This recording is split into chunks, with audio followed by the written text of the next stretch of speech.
Hello everyone, this is Dan, finally back with the second part to the video that I started just after Christmas concerning women in the red pill and the desire that men tend to express from time to time, including myself, to basically try to get women to understand why it is that men are walking away from traditional relationships and marriage.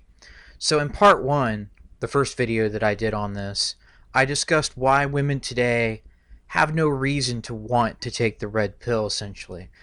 Women have the vast majority of things working in their favor in our gynocentric system, so there's no reason for them to really empathize with men or to try to understand why men may not want to engage in traditional relationships and expectations.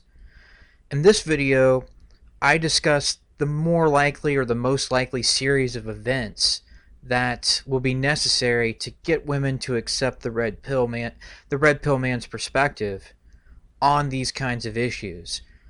Uh, Basically, after it's all said and done. So I want to talk about how things are going to be in the future, as far as how men and women relate to one another, and as far as the kind of lessons we can take out of the not just the current state of things, but how things are going to be as time passes. So, women, as a review of the basically the conclusions that I reached in the first part of this video, women have been raised their whole lives to disrespect men while not taking accountability for themselves as individuals.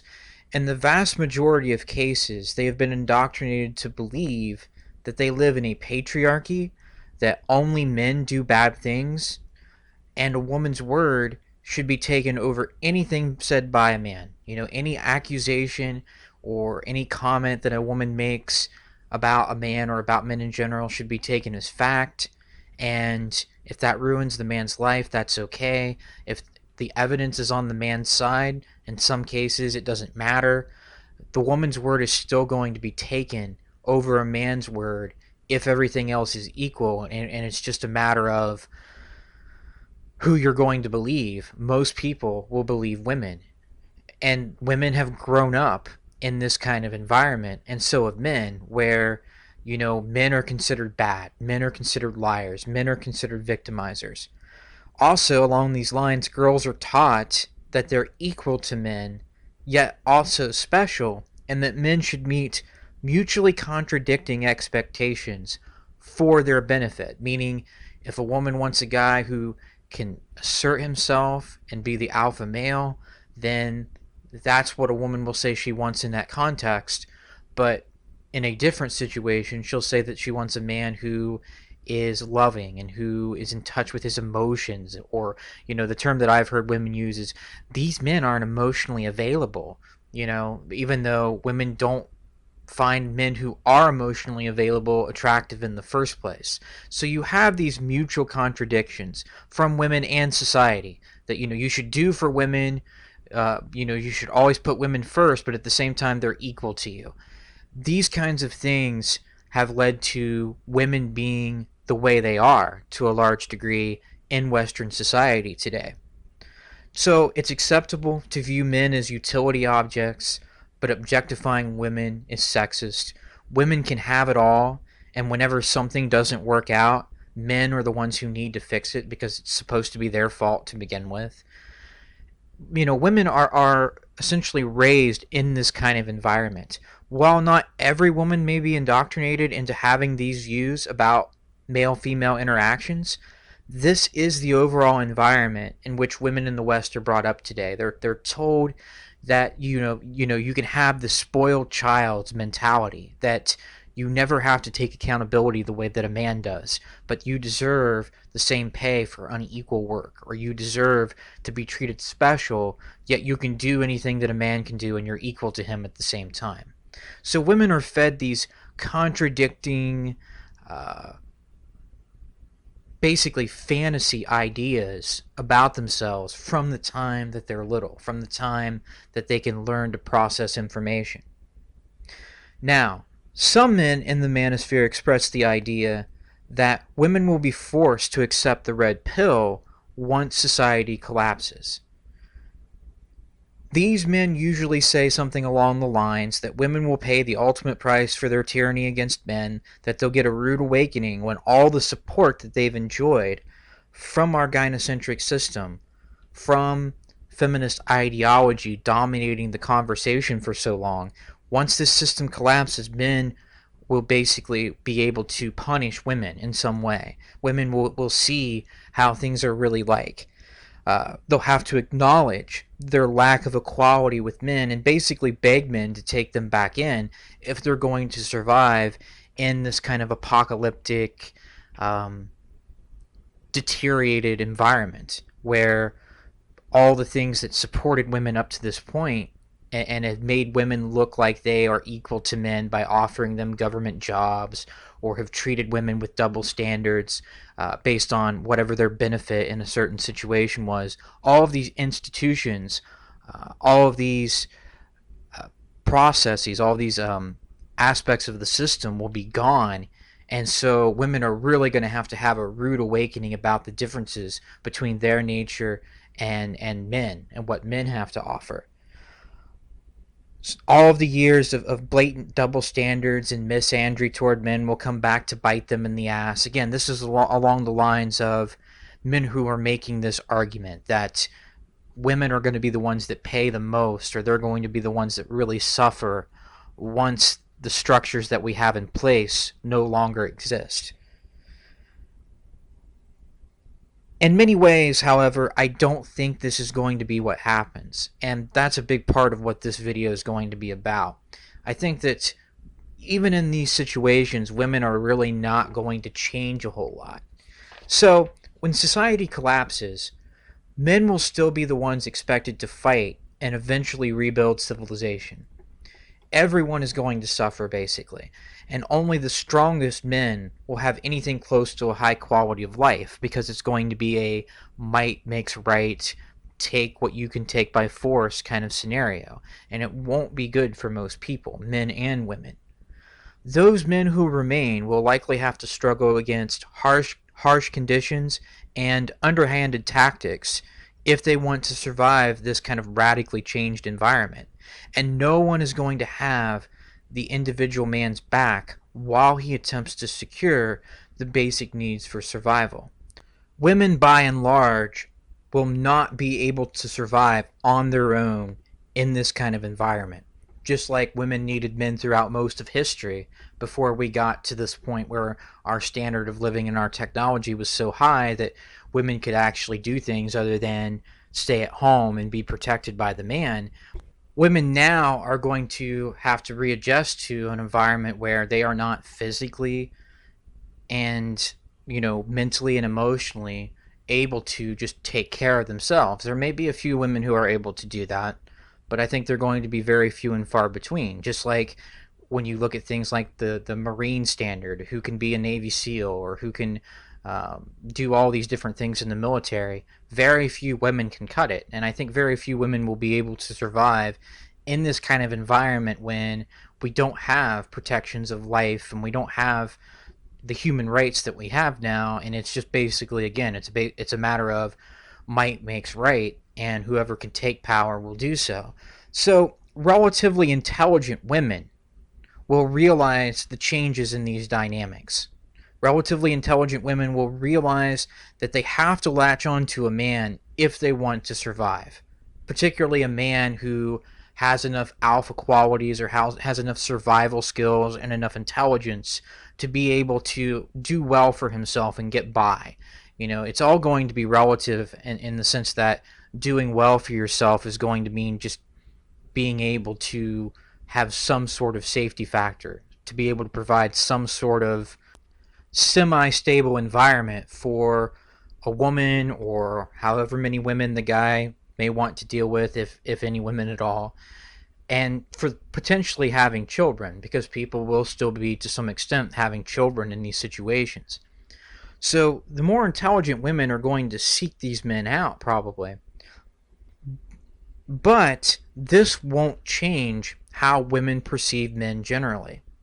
Now, what I mean by that is all of the indoctrination that women have received up to this point will have to be rationalized in this new kind of situation. But since taking the red pill would mean accepting that women screwed up to an extent, and men did too, it would mean accepting that the entitled victimhood mentality that women had contributed to societal collapse, along with other factors, along with not paying our debts, not securing our borders, not doing things that really good policies would do to lead your society in the right direction. Women would have to acknowledge as a whole that feminism and gynocentrism, if they were going to take the red pill at this point, played a major role in men walking away, in society becoming corrupted, and eventually to the collapse itself. So it'll make much more sense for women, as far as I'm concerned in this case, to just continue blaming men. They've been indoctrinated, women up to this point, to never take responsibility and always blame men for the things that they see wrong. So why would this change in this kind of environment? So the interactions between the sexes will necessarily change, because the stronger men who survive will make up the only authority figures left at this point in whatever's left of society, or whatever remains after Western society loses its power. Women will either have to submit to these kinds of men or perish. However, they're still going to have the perception that men caused all of this, that men are bad, that the abuse of women continues, that this is a patriarchy. I think ultimately there's no reason why women wouldn't continue to think that. Rather than blaming themselves, rather than taking responsibility, rather than taking the red pill and acknowledging reality for what it is, they're just going to try to use men to survive, kind of bite the bullet from their perspective, and continue to think that if women ran the world, that somehow things wouldn't end up this way, even though women having political power is exactly why society will probably fail to begin with.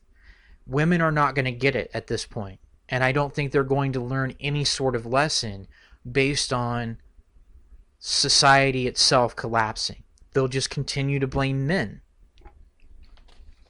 So, future generations of women, and what I'm talking about in particular is girls who are being raised in the current environment, not after a social collapse, not after Western civilization really begins to fall apart, but as it is now and for the next so many generations of women, they are being raised in a Me Too environment.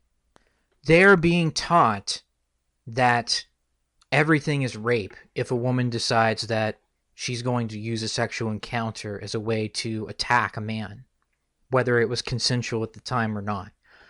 Women are being raised today to believe that it is all about how they feel. If a man hits on them on the street and they like it, that's flirting. And if they don't, it's street harassment, and there needs to be criminal punishment for that.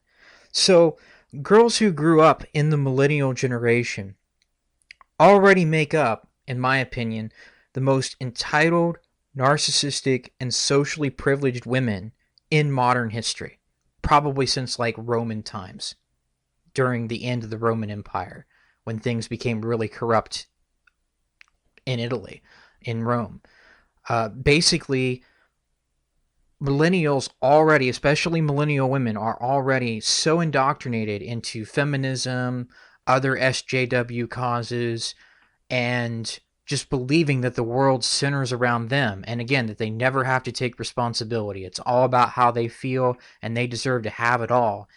That's the generation of women that exists now. That's the generation of women that basically is the fertile young group of women who, want men to marry them at this point in time.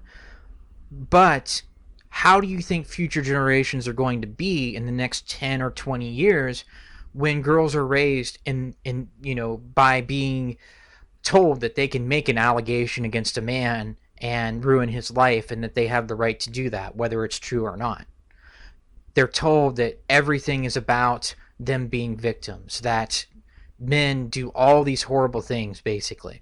It's only going to get worse from here until society is drastically reformed. And I don't know what it would take to save society at this point. I think that we're past the point of no return. And of course, this is a topic for another video. But whether society is somehow saved and just completely reconstructed, or whether it has to be built upon what's left of our society in the West after a collapse, until we get to that point where things actually change, women are just going to get worse. And so the idea that you can introduce the red pill to women now, or even that when society does fall apart, when society does really begin to unravel, that women will be awakened and women will learn that men are different than women, that there are things that men do in society that women cannot do very well, that they're not special, they can't just have it all, that they can't just do everything by themselves and then think that men still should chase after them. The millennial generation of women that we have now, and even older generations of women that we have now, are already to a point where they believe the whole world basically revolves around them in most cases. What do you think the new generation of women is going to be like after this? It's going to be even worse. So women are not going to take the red pill. They're so brainwashed. They are so, as a whole, generally indoctrinated into this feminist belief system that they're just going to continue to blame men. They're just going to think that men are awful. And the smart ones, as I've said, will realize that to survive they need men, but that's not the same as actually changing their view about men, or learning anything from what's happened. Learning anything from society having to be rebuilt the way that it's going to be. I think it's, again, pretty much inevitable that in some form things are going to have to change between men and women drastically. But women are just going to blame men for all the bad things. They're going to see men abusing women in the future when there is no social structure to keep men from doing things that they're not doing in society now. Women are not going to see men doing that and say, wow, we're partially responsible for this. Women are going to look at this and say, patriarchy, men are awful, we may need a man to survive, but that doesn't mean that it's not all their fault. So the only way in which women will acquire red pill knowledge is when new generations of people are basically raised to respect what men and women can do, what each gender actually brings to the table, given our differences and given just how the dynamic needs to work in order to have a successful civilization, in order to build a society that can last into the future. This can only happen once society is rebuilt in a way that is not gynocentric. And this can only happen when men are basically in charge of the family unit again. In this way, what we consider to be red pill knowledge would actually become mainstream. The typical man or woman may still not fully understand their nature or the nature of the opposite sex at a high level, at an intellectual kind of level, but they can at least respect what each has to offer in a relationship in terms of their potential benefits and responsibilities. This is the only way that women will collectively take the red pill in a manosphere kind of sense. And really, in a way it's taking the red pill, and in a way it's not. Because at this point, it's not going to be red pill knowledge anymore. If it's mainstream, then it's not only understood by a few. It's not accepted by only a counterculture in society. In other words, it will no longer meet the definition for what red pill knowledge is. So I really think this is the only way to repair the kind of warped ideology that has been instilled within women from such a young age at this point, and it's only going to get worse in the generations to come until, like I say, society finally unravels and this whole system pretty much destroys itself. And so, in the last part of this video, I want to talk about why it is that I'm discussing this topic and why it is that I think there are many points to be made considering the effort to red pill women as a whole. Basically, women are permanently indoctrinated by what they've been taught about men from a young age. Women have been taught all these mutually contradicting things about themselves and about men, that they can have it all, that they're always victims, men are always abusers, men are bad, women are good. Girls are taught this from a young age to the point where they've never known any other way of thinking. It's like many other kinds of ideologies. And so, for women to be able to take a step back and actually accept man's actual position in terms of why he's walking away from traditional expectations and from marriage and having families is just way beyond what most women are capable of doing, because they don't have the tool set to actually understand things from a man's perspective. They've been taught their whole lives that a man's perspective doesn't really even matter in the first place. They've been taught that it's all about them as women getting what they want, that they're victims even when they're abusive in many cases.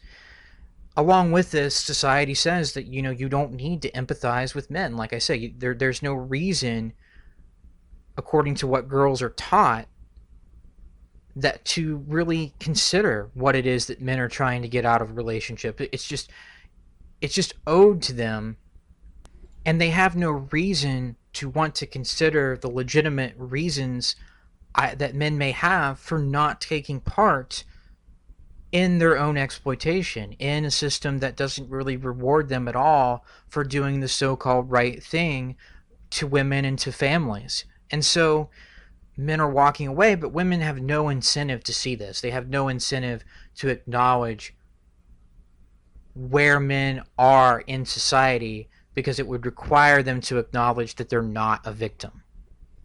Now, when it comes to women who can see these kinds of things, basically it's up to them to get to that point as individual women who have the analytical skills to actually realize objectively that, oh, of course men aren't going to get married. There's no benefit in it for them. There's no security. There's no legal entitlement to their children. There's nothing that really would make men think that marriage is a good idea anymore. There are some women who can reach that conclusion, but they have to reach that conclusion on their own.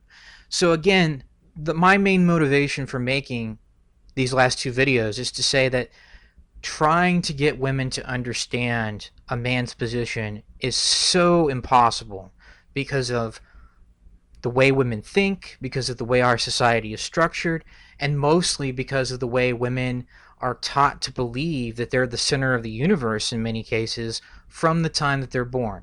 They're taught that they're the same as men, but at the same time they're special, that they're equal and special at the same time.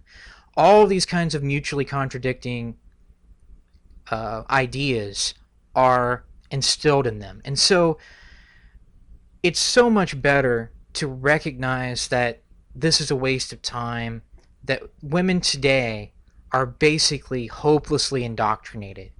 They are not going to be cured. They're not going to be shown the light for the most part. And if a woman can see the light in the sense of really understanding why it is that men are walking away and really understanding why it is that MGTOW exists, then that's great. They can get there on their own, and then maybe at that point you can have, to an extent, a conversation about things. And you have to worry about chameleons. You have to worry about women just pretending to understand. But assuming you're talking about a woman who has reached the conclusion on her own that feminism and gynocentrism are screwed up, then, maybe she can actually grasp some of this, and you can actually have a relevant conversation about it. But for most women, the vast majority of them are not going to change. And even when society collapses, I really believe that they're not going to change their attitude toward men. They're going to have to listen to what a man says if they want to survive. They're going to have to deal with the new power structure that honestly is going to be bad for just about everybody except for the men on top. You know, men are going to have to fight and die and struggle while women are still going to be relatively protected even after society that we have in the form that we have it now no longer exists. But that doesn't mean that women are actually going to empathize with men at that point. That doesn't mean that they're going to become so-called red-pilled. That doesn't mean that they're going to learn some kind of lesson, or that they're not going to believe the same things that they believed before. They're just going to blame everything they see on men like they do now. They're not going to have the political power, but they're not going to change as women. The only way men and women will change in a way that leads to women respecting men again, men appreciating everything that men do, men realizing that in many ways, women realizing that in many ways they're not equal to men, that men and women evolved or developed differently from one another, and as a result, men have to have some authority in the home, and men have to be able to control the family structure so that basically everyone can benefit.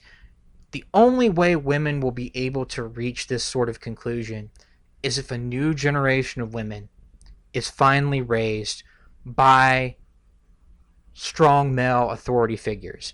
Not in the sense of being abusive men or anything like that, but in the sense of men who teach women that there are certain things to look for, and if you want to get married or if you want to have a family, but you need to respect that man that you're with. You need to make a good decision. You need to actually look at that man's character, and you need to respect everything that he does for you. Until women are raised to understand the value of good men again, until women are raised to understand the true differences between men and women, there's not going to be any sort of red pill awakening. And really, the only way that women as a whole will ever take the red pill, aside from the rare exceptions, will be if society itself changes and red pill knowledge becomes mainstream.